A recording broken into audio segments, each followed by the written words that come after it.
शाम को मदन जब घर लौटता तो रास्ते में एक नदी बहती थी जिसमें रंग बिरंगी मछलियां रहती थी। उन मछलियों को वह आटे की गोलियां खिलाया करता था। ऐसा करने से उसके मन को बड़ी शांति मिलती थी और मछलियां भी उससे खुश रहती थी। गरीबी के कारण मदन अपनी बेटी रीनू की स्कूल की फीस भी बड़ी मुश्किल से भर पाता था। एक दिन रीनू स्कूल से रोते हुए घर आई। मदन के पूछने पर उसने बताया कि आज उसकी टीचर ने स्कूल से उसका नाम काट दिया क्योंकि मदन ने पैसों की कमी के कारण पिछले 3 महीनों से उसकी फीस नहीं भरी थी। अगले दिन मदन चाय बेचने नहीं गया बल्कि उदास मन से नदी किनारे जाकर बैठ गया और वहीं बैठकर मछलियों को दाना डालने लगा। जब वह वापस जाने लगा तो उस नदी से एक सुनहरी जलपरी निकली और मदन से बोली कि क्या बात है मदन, आज तुम उदास लग रहे हो। मदन उस जलपरी को देखकर हैरान हो गया। उसने पूछा कि आप कौन हो और मेरा नाम कैसे जानती हो। जलपरी ने कहा, मैं एक जलपरी हूँ और मुझमें कुछ जादुई शक्तियाँ हैं जिससे मैंने तुम्हारा नाम जान लिया। तुम्हारी मछलियों को दाना खिलाने की आदत से मैं प्रसन्न हूँ। अगर तुम्हें कोई कष्ट है तो मुझे बताओ, मैं तुम्हारी सहायता अवश्य करूँगी। मदन ने सारी बात उस जलपरी को बता दी। जलपरी ने कहा, मदन कल तुम सूरज निकलने से पहले यहाँ आना। मैं तुम्हें सोने के सिक्कों से भरा थैला दूंगी जिससे तुम अपने परिवार का खर्चा अच्छे से उठा सकोगे। ये सुनकर जलपरी वापस नदी में चली गई।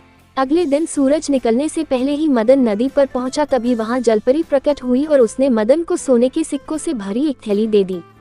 मदन ने जलपरी को धन्यवाद दिया और मछलियों को दाना खिलाकर वापस अपने घर चल दिया तथा उस थैले को उसने एक सुनार को बेच दिया जिससे उसे बहुत सारे पैसे मिले। सबसे पहले मदन ने अपनी बेटी की स्कूल की फीस भरी जिससे कि वह वापस अपनी पढ़ाई शुरू कर सके। कुछ महीने के बाद मदन ने उन पैसों की मदद से एक छोटा सा होटल शुरू कर दिया। उस होटल से उसकी आर्थिक स्थिति अच्छी होने लगी तथा उसने एक पक्का मकान भी बनवा लिया। मदन ने सोचा कि अब उसके पास अच्छा खासा धन हो गया है। अब वह जलपरी को धन्यवाद करके सोने का थैला उसे वापस कर देगा क्योंकि अब वह मेहनत से व्यापार के द्वारा अपने परिवार का खर्च चला सकता है। ऐसा सोचकर वह रात को जल्दी सो गया। उसी गांव में रमेश और सुरेश नाम के 2 व्यक्ति रहते थे। वे मदन की सफलता से ईर्ष्या रखने लगे कि वह इतनी जल्दी कैसे धनी व्यक्ति बन गया। किसी तरह उन्हें सोने के सिक्के वाली बात पता चल गई। अब तो रमेश और सुरेश ने एक योजना बनाई कि कल जब वह नदी के पास जाएगा तो हम उससे सोने के सिक्कों की थैली छीन लेंगे।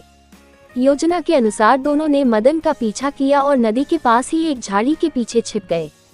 मदन ने जलपरी को थैला वापस करते हुए कहा कि जलपरी, तुमने मेरी बहुत मदद की है और तुम्हारे कारण मैं अब एक धनी आदमी बन गया हूँ।